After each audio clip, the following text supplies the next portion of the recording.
신데렐라 동화가 있습니다. 동화. 신데렐라.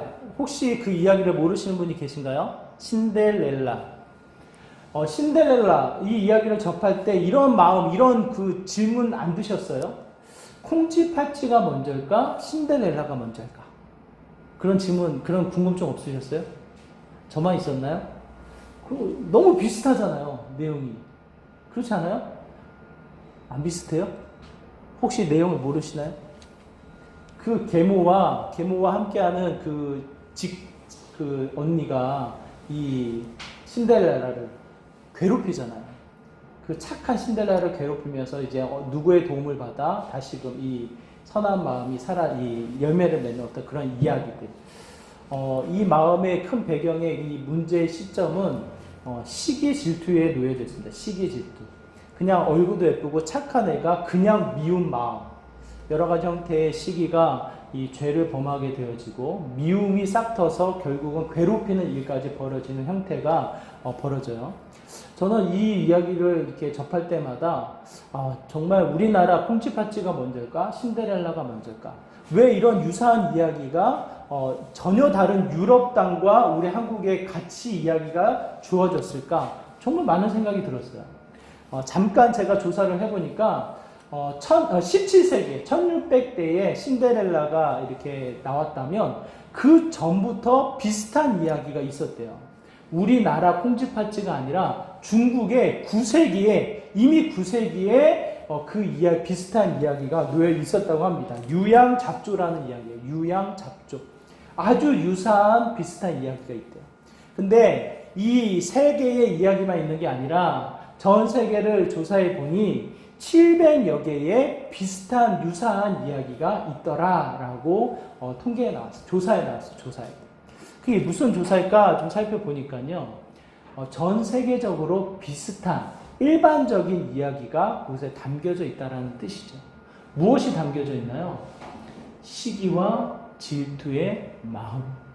첫째 아이가 태어났습니다. 부모님의 사랑을 독차지합니다. 그 와중에 둘째 아이가 태어나요. 그 첫째 아이의 마음은 무엇이 생겨요? 예? 그냥 그 어린 마음, 아무것도 모르는 그 어린 마음 속에 그 둘째 아기, 갓난아기, 자기에게 아무런 해를 주지 않는 갓난아기를 향한 시기, 질투의 마음이 생겨요. 원초적이고 일반적인 형태의 모든 사람이 가지고 있는 마음. 오늘 본문에 이제 그 바울과 바나바가 구레네 지역에서 다른 곳으로 옮겨가요. 이 1차 선교 여행을 떠나는 과정이에요. 구레네 섬으로 와서 바보라는 지역에서 하나님의 일을 사역을 잘 마치고 버가라는 지역으로 이동을 합니다. 배를 탑니다. 거리로는 280km의 거리에 떨어져 있는 육지로 이동을 하게 되어져요. 거기서 끝난 것이 아니라 160km가 떨어져 있는 산악지대를 넘어서 오늘 어디에 도착을 해요? 오늘 우리가 읽은 본문의 말씀을 보면 14절의 말씀, 비시디아 안디옥에 드디어 도착을 하게 됩니다. 배를 타고 280km를 항해를 해서 버가라는 지역에 도착을 하고 버가에서 또 160km 내륙으로 더 이동을 해서 오늘 본문에 비시니아 안디옥이라는 곳에 도착을 해요. 자, 여기서 질문 드립니다. 바나바와 바울이 떠난 교회가 어디예요? 떠난 교회. 파송을 받아 떠난 교회. 이렇게 침묵을 지키시면 제가 당혹스럽습니다. 지난주 안디옥 교회라고 그러죠. 안디옥 교회. 그 안디옥 교회는 어디예요? 이름이? 지역의 이름이 좀 다르게 나타나요. 어디죠? 수리아. 이 바시디아 안디옥과 좀 다른 지역의 안디옥에서 이미 떠나온 이 바울을 이야기해요. 처음 떠나온 곳으로 다시 돌아간 게 아니에요. 다른 지역이에요. 다른 지역. 이 지중해, 한번 저를 보세요. 지도로 한번 설명해 볼게요. 이 지중해가 이렇게 동그랗게 둘러싸여져 있으면 우측에 안디옥에서 배를 타라 구레네에 도착을 하고 버가에서 사역을 한 이후에 우측, 좌측에 있는 버가 지역에 도착을 한 거예요. 거기에 좀 안쪽으로 들어갔더니 무슨 마을이 있다? 오늘 본문에 나와 있는 비시디아 안디옥이 있더라. 그 곳에서 바울과 바나바가 사역을 시작하게 됩니다. 제일 이 첫 번째 어디를 찾아갑니까? 회당을 찾아가요. 회당. 유대인들이 모여서 하나님의 말씀, 구약의 말씀을 듣고 있는 그 자리에 찾아가서 바나바와 바울이 그 이야기를 그대로 듣습니다. 자신들이 왔으니까 한마디 할게요. 먼저 이야기하지 않고요. 그 절차에 따라서 한 자리에 앉아서 그들의 이야기를 그대로 듣고 있는 바울과 바나바. 근데 이 모든 순서가 끝나자 한 지도자가 권합니다. 당신들이 혹여나 권할 말이 있으면 나와서 이야기를 하십시오. 바울이 그 기회를 놓치지 않고요. 16절에서부터 41절에 걸쳐서 바울이 경험한, 바울이 담아낸 하나님의 말씀을 이야기합니다. 그리고 나서 나타나는 반응. 어떠한 반응일까요? 맨 처음부터 그곳에 있던 유대인들, 그곳에 있던 지도자들이 바울과 바나바를 배척하지 않았어요. 오히려 그들에게 무슨 마음이었어요? 마음을 활짝 열어놓고 권할 말이 있으면 권해봐라. 오히려 그들을 세우고 그들의 말을 듣고자 했던 것이 유대인들이었고 그 당시의 지도자들이었어요. 근데 바울의 이야기를 들으면 들을수록, 바울이 더 많은 사람들에게 주목을 받으면 받을수록 그들의 마음에 무엇이 나타납니까? 무엇이 나타나요? 한번 생각해 보세요. 어떤 마음일까요?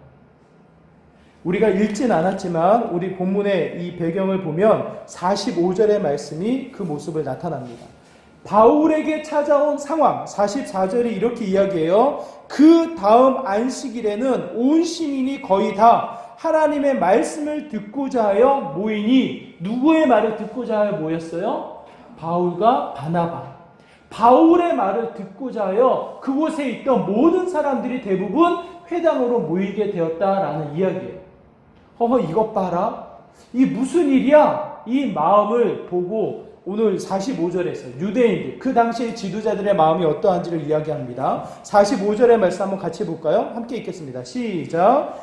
유대인들이 그 무리를 보고 시기가 가득하여 바울이 말한 것을 반박하고 비방하거늘. 중요한 포인트예요. 분명히 하나님의 말씀이 있었음에도 불구하고 그들의 마음은 어떠한 마음으로 채워집니까? 어떠한 마음? 시기예요. 시기. 중요해요. 시기. 맨 처음 유대인들이 나쁜 사람들입니까? 맨 처음 유대인들은 죄로 가득 채워져서 가증하고 이 마음과 겉의 행동이 달라서 오늘 본문에 이렇게 나타납니까? 잘 생각해 보세요. 유대인들, 그 회당에 그래도 지도자로 세움을 받았던 사람들의 이 형태를 한번 생각해 보세요. 어떠한 모습일까요? 아까도 제가 잠깐 설명드렸지만 바울과 바나바가 회당을 찾아왔을 때에 그들을 어떻게 했습니까? 배척하지 않았어요. 그들을 오히려 세웠던 자들이에요. 어쩌면 이 회당 앞에서 구약의 말씀, 하나님의 말씀을 읽어나가는, 낭독해 나가는 사람의 형태를 보면 그 유대 사람들은 어떤 사람들이었을까요? 어떤 사람들? 그래도 하나님을 믿고 하나님의 말씀을 듣고자 했던 사람들, 하나님의 말씀을 들을 뿐만 아니라 그 말씀대로 준행하려고 했던 사람들 아니겠습니까?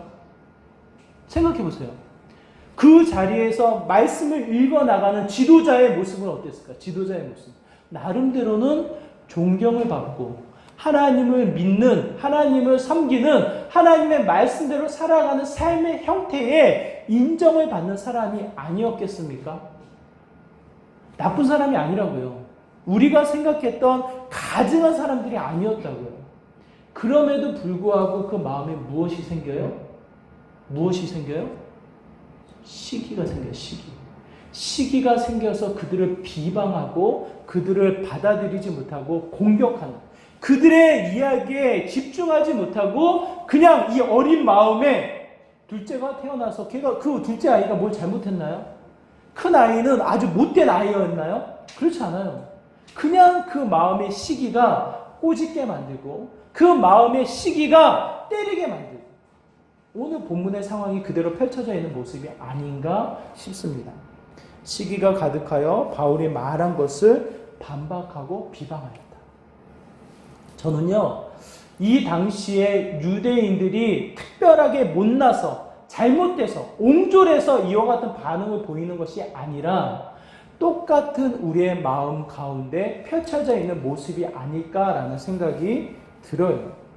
오늘 본문의 배경만 그런 것이 아니고요. 성경을 거슬러 올라가면요, 자연스럽게 그 마음이 펼쳐지는 것을 보게 됩니다. 요셉과 그의 형제들, 마치 신데렐라 같은 콩쥐팥쥐와 같은 모습의 요셉과 그의 형제들의 모습, 성경은 이렇게 표현합니다. 창세기 37장 11절, 그의 형들은 뭐했다? 시기하였다. 결국 시기에서 그 마음이 무엇으로 표출돼요? 무엇으로 행동하게 됩니까? 동생을 팔아넘기는 일을 하게 되어져요. 상상이 가시나요? 그 마음의 상태는 이해가 되죠. 눈에 가시와도 같이 요셉이 정말 미웠겠다. 요셉을 시기하는 마음이 형제들의 마음이었겠다. 그런데 그 시기하는 마음이 무엇으로 이어집니까? 동생을 팔아넘기는 형태. 그 시작점은 시기에 있다는 것을 성경은 이야기하고요. 요 사건을 사도행전 7장 9절에서도 똑같이 이야기합니다. 형제들의 마음, 요셉을 시기하였다. 가인과 아벨, 처음으로 이 창세기에 이 살인사건이 펼쳐지는, 그것도 친동생을 죽여야 하는 이 상황에 가인의 마음의 상태는 어땠을까요? 가인의 마음의 상태. 동생 아벨이 가인에게 무슨 잘못을 했나요? 생각해 보세요. 아벨이 가인 형에게 무슨 잘못을 했나요? 가인은 마음이 죄로 가득해서 아주 나쁜 사람이어서 아벨을 결국 동생을 죽게 만들었나요? 생각해 보세요. 그 시작점이 무엇이 있겠냐고. 시작점. 똑같이 제사를 드렸는데 아벨의 제사는 드려지고 가인의 제사는 흩어지는 상황. 그 마음에 동생을 향한 무슨 마음이 들었을까요? 시기함. 동생을 향해서 그냥 미운, 자신에게 해를 입히지 않았음에도 불구하고 그냥 미움의 마음. 근데 이게요, 너무나도 이 큰 죄로 여겨지는 게, 그 시기의 마음이 누구를 향하고 있습니까? 단순한 동생만을 향하는 것이 아니라 누구를 향해요? 하나님을 향하는 거예요. 하나님을 향하는 거에 결정적인 죄를 범하게 되었습니다. 이 창세기 우리 인류의 역사의 첫 시작점, 아담과 하와를 비롯되어지는데요. 아담과 하와 서로 사랑하고 아름다운 가정을 이루어서 이 땅의 처음 시작점이 되어진 영광, 그들은 무엇을 시기했을까요? 누구를 시기했을까요? 맨 처음 사단이 그에게 접근해서 들어오는 게 이와 같아요. 눈이 밝아져서 누구와 같이 될 것이다? 하나님과 같이 될 것이다. 그들의 마음은 무엇을 시기했을까요? 모든 것을 가진 이 아담과 하와, 모든 것을 다스려서 모든 것을 소유하고 모든 것을 마음대로 할 수 있었던 아담과 하와, 무엇을 시기했을까요? 저는 굉장히 두려워요. 오늘 유대인들을 향한 참 이 잘못된 나쁜 사람들 결론 내려서 우리랑 달라 이렇게 내릴 게 아니라 거슬러 올라가다 보면 똑같은 그 누구를 향한 마음이 나도 모르게 표출되어지는, 오죽하면 전 세계에 똑같은 이야기가 만들어져서 마치 그 마음이 모든 사람의 마음이냐 표현하고 있겠냐고요. 누구의 이야기가 너무 유명해서요, 그것을 모순하고 본따서 그것을 만들어낸 이야기가 아니에요. 각 나라의 각 지역의 수많은 사람들을 통해서 펼쳐진 이야기가 신데렐라 이야기예요. 시기로 인해서 미워하고 미움의 마음이 악한 행동으로 나타나는 형태, 이게 인류의 역사이고요. 오늘 본문에 나타나는 유대인들의 모습이고요. 어쩌면 저와 여러분의 동일한 모습이 아닌가라는 생각이 듭니다. 여러분, 안토니오 살리에리라는 사람 아시나요? 안토니오 살리에리 아세요 혹시? 혹시 모차르트는 아시나요? 모차르트 아세요? 대단하십니다. 괴짜이면서도 천재, 음악가, 이 현대 음악에 굉장히 큰 역사를 영향을 끼쳤던 모차르트. 그 사람이 괴짜이면서도 천재라고 해요. 천재. 그가 35세에 죽고 말아요. 35세. 35세에 죽고 말았을 때에 이 주목을 받은 사람이 있어요. 그게 살리엘이에요. 안토니오 살리엘. 왜 주목을 받았냐면 혹시 안토니오 살리엘이가 죽인 게 아니야? 이 마치 살인자의 어떤 누명을 쓰면서까지 그를 주목하는 일이 벌어지고 맙니다. 모차르트를 영화로 만든 아마데우스 그 영화를 보면요. 그 이야기가 잠깐 나와요. 그 사람이 진짜 죽였다 안 죽였다 몰라요. 하지만 그 사람을 주목하는 형태가 벌어집니다. 왜 그랬을까? 살리에르의 이름을 따서 살리에르 증후군이라는 표현이 있어요. 심리학에서 사용되어지는 표현.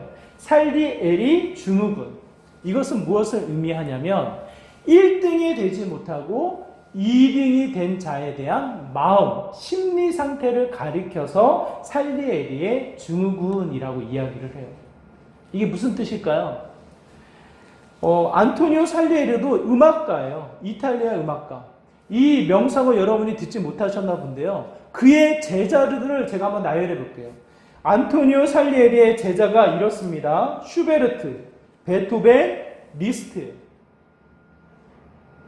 이 안토니오 살리에르의 이 명성, 안토니오 살리에르의 이 음악적인 재능을 여러분이 아시겠죠? 그의 제자들을 통해서. 슈베르트를 키우고 베토벤에게 영향을 주고 리스트에게 영향을 줬던 사람이에요. 그런데 그의 마음에는 뭐가 있어요? 동시대의 모차르트. 그의 뛰어남, 그의 천재성을 이겨나가지 못하는 이인자로서의 이인자로서의 이 마음의 심리 상태가 머물러 있는 거예요. 그 마음은 무슨 마음일까요? 모차르트를 향한 시기의 마음. 결국 그게 널리 알려져서 살리에르 증후군이라는 표현이 나왔고요. 한 영화가 모차르트의 영화를 만들 때 그의 죽음을 마치 살리에르에게 연결되어지는 형태의 이야기가 펼쳐지게 됩니다. 이거 처음에 시작은 뭐예요? 시작? 2인자로서 남아있는 1인자를 향한 모차르트를 향한 시기의 마음인 것을 엿보게 되죠. 못 가져서가 아닙니다. 부족해서가 아닙니다. 그냥 앞서가는 자에 향한 이 마음. 비교되어졌을 때 비교가 안 될 수가 없잖아요. 첫째와 둘째 시기적으로 비교가 되어지고 시기의 차이로 인해서 키가 비교되어지고 여러 형태의 비교가 되어지는 이 형태가 2인자로서의 남아있는 심리의 상태를 표현하게 되어져요. 무슨 마음입니까? 시기하는 마음. 그냥 미운 거예요. 나에게 준 것 없이 미운 거예요. 나에게 영향 없이 미운 마음. 이 마음이 모든 사람에게 영향을 주고 있다. 피터 게이트라는 이 철학자는요, 논리 균형 감각이라고 표현해요. 논리 균형 감각. 논리적으로 상대적으로 상대방을 보았을 때에 내가 느껴지고 그로 말미암아 느껴지는 나의 감정. 논리적으로 그냥 내 이성적인 판단으로 그냥 내 마음속에서 뭐가 자극이 나요? 시기의 마음이 나타난다는 거예요. 시기의 마음. 똑같은 목사님인데 좋은 차를 끌고 가. 똑같은 목사님인데 큰 교회를 섬겨. 저는 나쁜 사람이 아니에요. 저는 아무렇지도 않아요. 근데 나도 모르게 이성이 내 마음속에 무엇을 자극해요? 무엇을 만들어내요? 시기라는 마음이 나타난다는 거예요. 똑같이 일하고 똑같이 공간에서 주어진 시간을 일하는데 그 자리에서 주어지는 칭찬과 격려, 그 누구를 향하고 있을 때 나는 나쁜 사람이 아닌데, 나는 못된 마음을 갖지 않았는데 그냥 자연스럽게 내 이성은 무엇을 만들어내요? 내가 느끼든 못 느끼든 시기라는 것을 만들어낸다는 거예요. 그래서 논리 균형 감각에 비롯되어지는 게 시기의 형태라는 것을 이야기합니다. 형제와 자매 간에서도 살리에르 증후군이 나타나고요. 직장과 학교와 동료들 사이에서도, 심지어는 가족들 사이에서도 살리에르 증후군이 나타나게 되어집니다.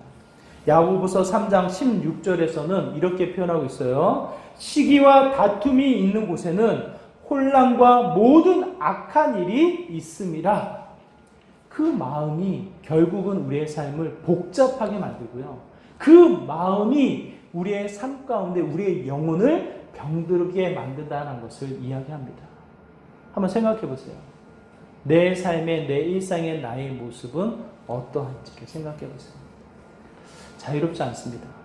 자유롭지가 않아요.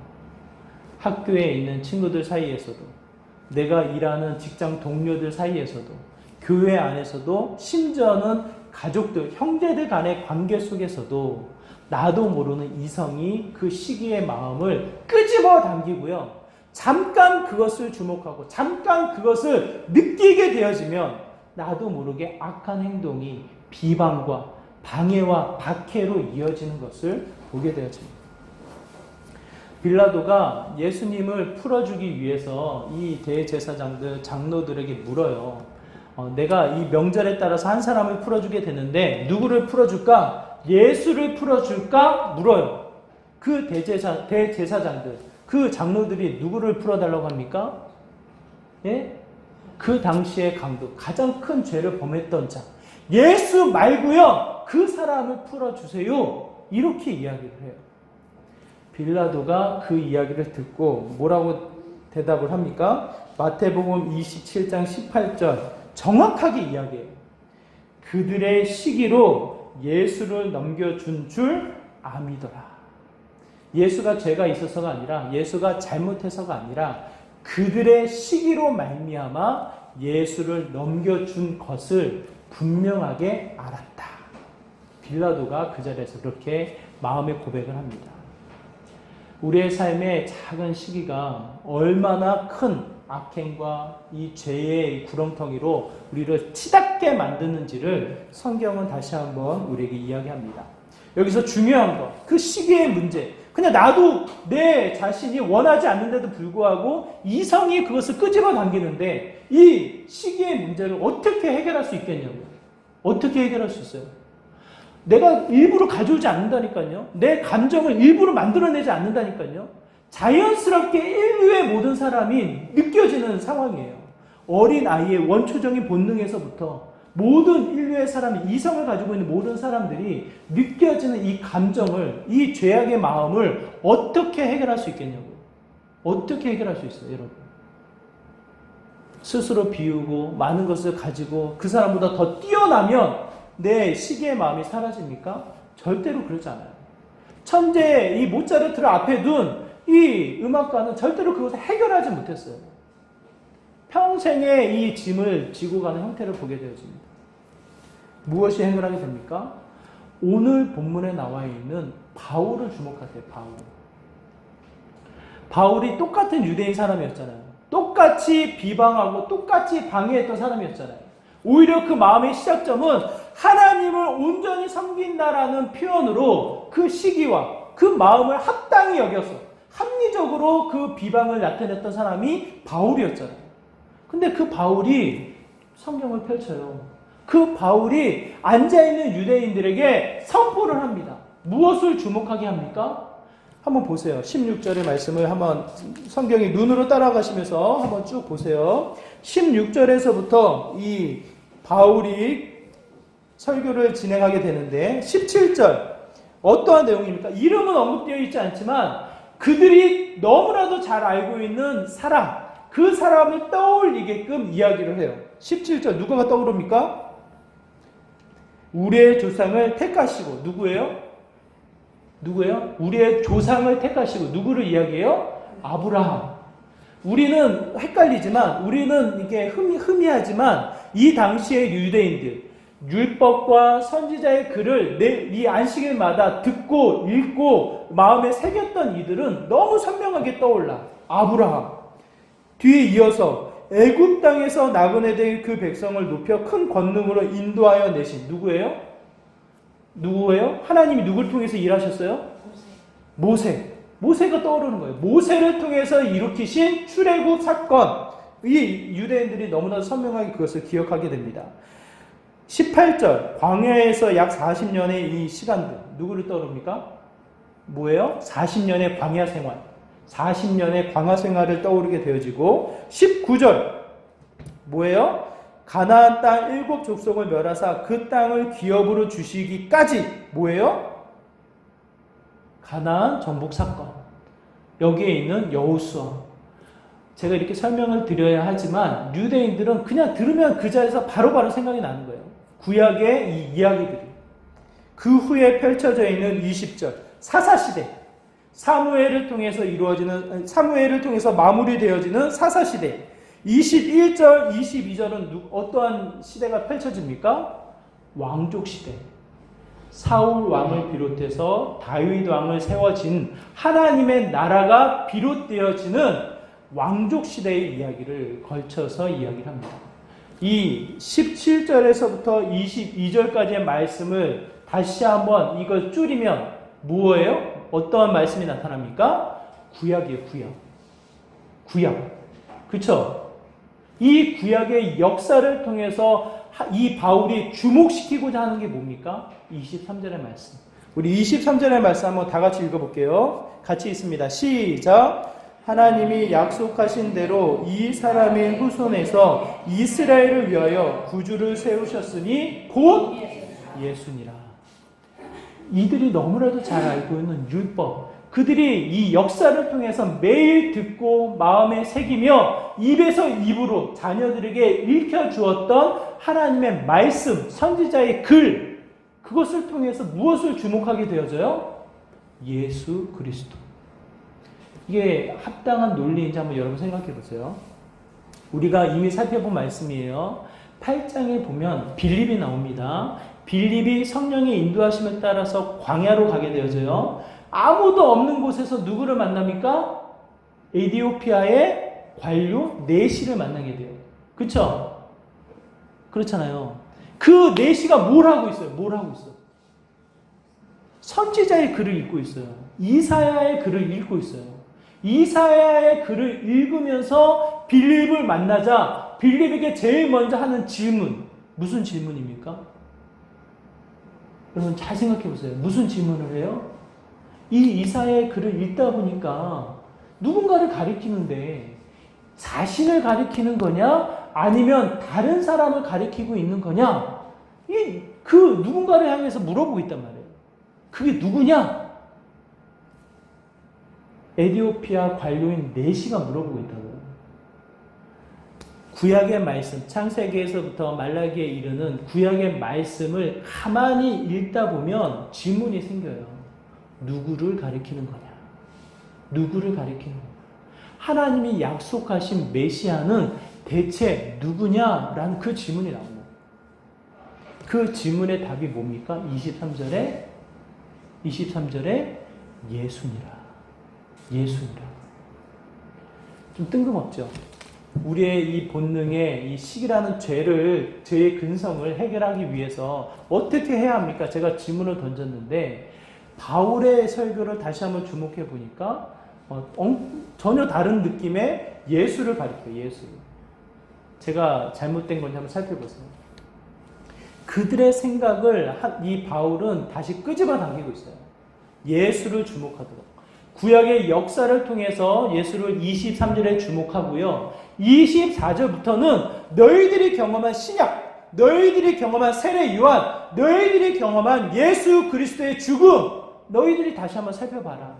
정말 그가 누군지, 세례 요한이 누구를 주목하고 있으며 그 주목한 예수 그리스도가 누군지를 너희들이 한번 답해봐라. 이러면서 바울이 그들의 이 유대인들의 생각을 예수를 향해서 주목시키고 있습니다. 예수님이 어떤 분이세요? 예수님이 어떤 분이세요? 간단하게 살펴볼게요. 33절에 보니까 33절 후반부에 보니까 뭐라고 기록되어져 있어요? 눈으로 보세요. 33절 후반부. 너는 내 아들이라 오늘 너를 낳았도다. 누구를 가리켜서 하시는 말씀이에요? 누구를 가리켜서? 예수님을 가리켜서. 바울이 구약의 말씀을 철저히 알았던 사람이잖아요. 그 말씀대로 옳다 여겨서 예수님을 믿는 자들을 잡아내고 또한 심판대에 올리고 그의 죽음을 합당히 여겼던 사람이 바울이잖아요. 그 바울이 오늘은 뭐라고 이야기해요? 시편의 말씀을 근거해서 예수 그리스도를 가리키고 있다고요. 그 예수 그리스도가 하나님의 아들이시다.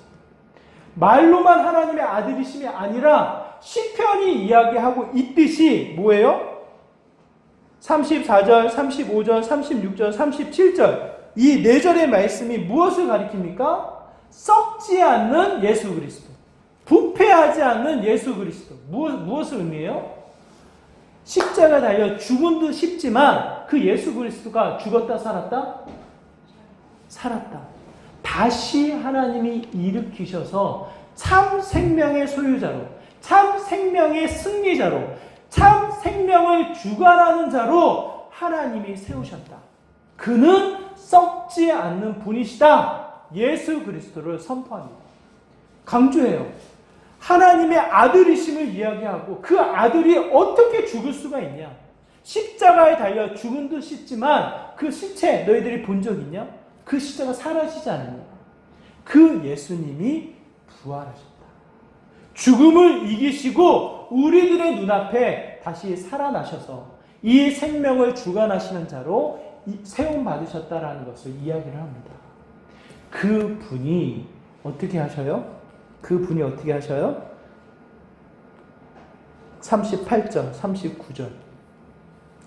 38절 이렇게 고백합니다. 그러므로 형제들아 너희가 알 것은 이 사람을 힘입어 죄사함을 너희에게 전하는 이것이며 39절 한번 같이 읽을까요? 시작. 또 모세의 율법으로 너희가 의롭다 하심을 얻지 못하던 모든 일에도 이 사람을 힘입어 믿는 자마다 의롭다 하심을 얻는 이것이라. 아멘. 시기의 마음을 해결할 수가 없어요. 아담과 하와로부터 그 아들 가인에 이르기까지 그 이스라엘 백성의 수많은 사람들의 마음의 형태, 오죽하면 이 우리의 사고, 우리의 생각을 연구하는 사람들이 이성의 이 균형, 감각이라고 이야기했겠냐고요. 균형 감각. 균형 감각은 뭐예요? 넘어지지 않기 위해서 자연스럽게 잡는 형태예요. 그게 이성의 균형 감각이에요. 누구 상대방을 보면 그 상대방의 이 통해서 내 자신을 보게 되어지고 자연스럽게 내 마음에 생기는 형태의 시기의 마음. 이 해결할 수가 없어요. 자연스럽게 나타나는 현상이에요, 현상. 그것을 더 많이 표현하느냐, 덜 표현하느냐, 내 마음에 간직하느냐, 아니면 그것을 분출하느냐, 그 차이일 뿐이지, 시기의 마음이 없다. 이렇게 이야기할 수 없어요. 자, 최동배를 보세요. 시기의 마음이 있을까요, 없을까요? 왜 웃으세요? 있으니까 너무 좋으세요? 없을 수가 없어요. 그냥 저는 그런 생각 안 해. 근데 순간적으로 문득 떠올라. 저거 있으면 좋겠다. 저 사람이 나보다 뛰어난가? 아닌 것 같은데? 순간순간 뛰어나. 제가 그걸 가지고 연구하지 않아요. 고민하지 않아요. 계획하지 않아요. 마음의 근성이 순간순간 시기의 마음이 불쑥불쑥 튀어나와요. 저 사람은 무슨 은혜를 받아서 저렇게 할까? 순간순간 떠오르는 순간이 있어요. 여기에 중요한 차이점. 여기에 중요한 차이점 뭡니까? 그것으로 비방하고 그것으로 죄를 범하는 악행으로 나가는 것이 아니라 우리는 어떻게 해요? 내 죄를, 내 죄성을 해결하신 예수 그리스도를 채우는 거예요. 그게 답이에요. 그게 답. 바울이 그래서 예수 그리스도를 증거하는 거예요. 그들의 죄 앞에, 그들의 죄성 앞에, 그들의 무죄함 앞에, 그들의 철저히 말씀을 준행하고자 하는 율법적인 사고 앞에 무엇을 강조합니까? 예수 그리스도를 증거하는 예수 그리스도. 그 문제는 예수님만이 해결할 수밖에 없다. 내 시기의 마음이 이 씨앗을 뿌립니다. 싹이 자라려고 해요. 그것이 더 자라서 열매를 맺으려고 해요. 나는 어떻게 해야 돼요? 최동배는 어떻게 해야 합니까? 예수님을 다시 담아야 돼요. 예수님이 이 땅의 주인 되시지. 참으로 하나님이 내 죄를 다 해결하셨지. 그 예수님이 내 삶의, 내 생명의 주인 되시지. 그 예수님을 통해서 다시 한번 내 삶을 채워나가는 삶의 형태가 되어져야 합니다. 그렇지 않겠냐고요. 바울이 그래서 예수님을 증거하는 거예요. 여기서 중요한 거. 한번 보세요. 바울 옆에 누가 있어요? 바울 옆에 누가 있어요? 바울 옆에. 네? 바나바가 있잖아요. 바나바의 마음을 한번 생각해 보세요. 바나바의 마음. 맨 처음 13장 2절에 보니까 안디옥 교회에서 세움받아 떠날 때 누구의 이름이 먼저 언급이 됩니까?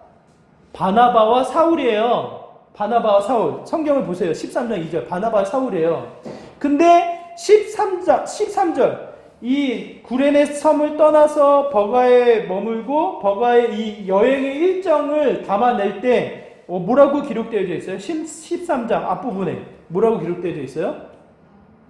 한번 같이 읽어볼까요? 시작. 바울과 및 동행하는 사람들이 바나바가 빠져 있어요. 바나바가 빠져 있어요. 이거 뭔 일일까? 바나바가 빠져 있어요. 46절에 보니까 46절 앞부분 뭐라고 기록되어져 있습니까? 한번 같이 읽어볼까요? 바울과 바나바가 담대히 말하여 이르되. 자, 여기 아까 제가 설명을 안 드렸는데요. 마가라는 요한이 여행의 일정에서 이탈이 됐어요. 구레네 섬까지 잘 있다가 이 버가에 가서 저는 이제 좀 안디옥 교회로 돌아갈게요. 이 요한이 떠나버렸어요. 이걸 왜 떠났을까? 이 수많은 신학자들이 연구를 합니다. 연구를 해서 찾아낸 이 하나의 생각, 뭐 다양한 의견들이 있는데 그 중에 하나가 이래요. 바나바의 친척이 마가 요한이었어요. 그래서 2차 전도 여행을 떠날 때 이 문제로 바울과 바나바가 갈등을 일으켜요. 그래서 바나바는 마가라는 요한을 데리고 다른 데로 가고 바울만 2차 여행을 따로 가요. 이 갈등의 요소가 돼요. 나중에 15장에 가서 다시 설명드릴게요. 그 마가가 바나바가 소외되는 것을 보고 도저히 참지 못해서 돌아갔다. 뭐 이런 이야기가 있어요. 뭐 또 다른 얘기도 많아요. 그때 다시 말씀드릴게요. 여기 무슨 말씀을 제가 드리고 싶냐면 이 바나바와 사울, 바울에 동행하는 사람들, 바울과 바나바, 이 이름의 이 순차적인 변화를 통해서 보여지는 것은 바나바가 소외됐다는 거예요. 이 여행, 전도 여행, 1차 전도 여행의 이 큰 이 사역 속에 바나바가 좀 더 역할이 줄어드는 형태를 관찰하게 되어져요. 회당의 기회가 주어졌을 때 누가 앞에 나가서 이야기를 합니까? 누가 해요? 바울이에요. 바나바가 안 해요. 바울이에요. 바울이 뒤에 있는 마음의 형태. 자연스럽게 아까 제가 말씀드린 이 이성의 균형 감각을 통해서는 바나바에게 무엇이 생겨야 돼요? 무엇이 생겨야 돼요? 시기가 생겨야 돼요. 내가 세웠는데 저 바울, 저 사울, 그 많은 사람들이 이 두려운 나머지 그 바울을 청하지 않을 때 누가 세웠어요? 내가 세웠는데, 바나바 내가 세웠는데, 바울이 앞장서서 나아가네. 이 무리가 마치 이 무리의 대표격으로 바울이 앞장서네. 여러 가지 형태의 계산하지 않고 이것을 연구하지 않아도요, 자연스러운 논리적인 이 이성의 판단으로 무엇이 생겨요? 시기가 생겨야 돼, 시기가. 근데 바나바는 절대로 그 마음의 형태가 나타나 있지 않아요. 바울 옆에 바나바가 사용을 얻는 겁니다. 바울 뒤에 바나바가 밀어주고 있어요. 바울은 침묵하고 있어요. 그 여행의 모든 일정을 바나바가 동행하고 있어요. 그 중심을 여러분 보시기 바랍니다. 그냥 사람이 좋아서 착해서 그 사람은 다른 사람과 비교해서 달라서 그것보다 우리가 주목할 수 있는 것은 뭐예요? 바나바. 자신의 모든 소유를 팔아 사도들 앞에 내려놓았던 바나바. 그 사도들 앞에 모든 것을 내려놓을 때에 자신이 주목했던 예수 그리스도. 철저하게 예수님을 믿고 따르는 바나바를 우리에게 보여주고 있습니다. 저는 여러분의 일상 속에서 이 질문을 늘 하셨으면 좋겠어요. 이 문제 앞에, 이 사건 앞에, 이 사람들 앞에 내가 보일 것이냐, 예수님이 보일 것이냐. 내 이름이 증거될 것이냐, 예수님의 이름이 증거될 것이냐. 내 성격, 나의 이 상황이 다른 사람들로 하여금 나타날 것이냐, 아니면 나를 구원하시고 내 생명의 주인 되시는 예수 그리스도의 역사, 그의 일하심이 증거될 것이냐. 이 하나의 차이점이라고 저는 생각을 해요. 시기는 교회 오래 다니는 사람들이나 처음 나온 사람들이나 똑같이 우리의 마음에 늘 남아있어요. 늘 발생해요. 늘 생겨요. 늘 느껴져요. 그것을 통해서 내 성격, 내 삶, 내 생각, 내 상황이 드러나기를 원하십니까? 아니면 정말 그 죄성을 용서하기 위해서 그 죄성을 버리고 예수님을 따라 살아가도록 참된 회개를 우리에게 가르쳐 주기 위해서 십자가에 달려 죽으신 예수 그리스도, 그분을 증거하는 삶을 살기를 원하십니까? 오늘 본문의 바울과 바나바를 통해서, 특히 침묵하고 있는 바나바를 통해서 우리가 주목하는 것은요, 그냥 좋은 사람 아니에요. 예수 그리스도를 따라 모든 소유를 다 하나님께 맡기고 그분을 따라 살아갔던 바나바의 형태를 우리가 보게 되었죠. 누구를 봅니까? 예수 그리스도. 그를 세우시고 그를 용서하시고 그 생명의 참 주인이 되시는 예수 그리스도를 보게 되어집니다. 다시 한번 여러분에게 말씀을 통해서 권하고 싶어요. 여러분의 일상을 통해 질문하십시오. 누구를 나타내고 있는지, 나를 나타내고 있는지, 예수 그리스도를 나타내고 있는지. 다시금 예수 그리스도를 나타내는 믿음의 삶이 되었으면 좋겠습니다. 오늘 본문에 보면요, 시기했던 사람들의 마지막의 결론이 결코 좋지 않아요. 심판이 있었고요, 그 죄의 이 구렁텅이에 빠져서 결국은 하나님 앞에 심판을 받는, 심판을 멸할 수 없는 여러 가지 형태의 초라함이 느껴져요. 하지만 다시 한번 자신의 감정을 내려놓고 예수 그리스도를 증거했던 바울, 예수 그리스도를 증거했던 바나바를 주목하면요, 놀라운 역사를 보게 되어집니다. 그들의 일상이 멈추지 않고요, 계속해서 하나님의 영광을 증거하는 참 기쁨을 소유하게 되어져요. 우리가 읽지는 않았지만 52절의 말씀이 그렇습니다. 제자들은 기쁨과 성령이 충만하니라. 아멘. 다시 한번요. 제자들은 기쁨과 성령이 충만하니라. 아멘. 그들의 마음에 시기가 없겠습니까? 그들의 마음은 유혹이 없었겠습니까? 그렇지 않아요. 예수 그리스도를 주목하고 그의 역사의 일하심을 채워나가고 자신의 일상을 통해서 다시금 예수 그리스도의 그 십자가를 증거하다 보니 그 삶의 열매가 기쁨으로, 성령의 충만함으로 이어지는 것을 보게 됩니다. 여러분의 일상, 다시 한번 질문하세요. 내 삶을 통해서 누가 나타나고 있는지, 누가 증거되고 있는지.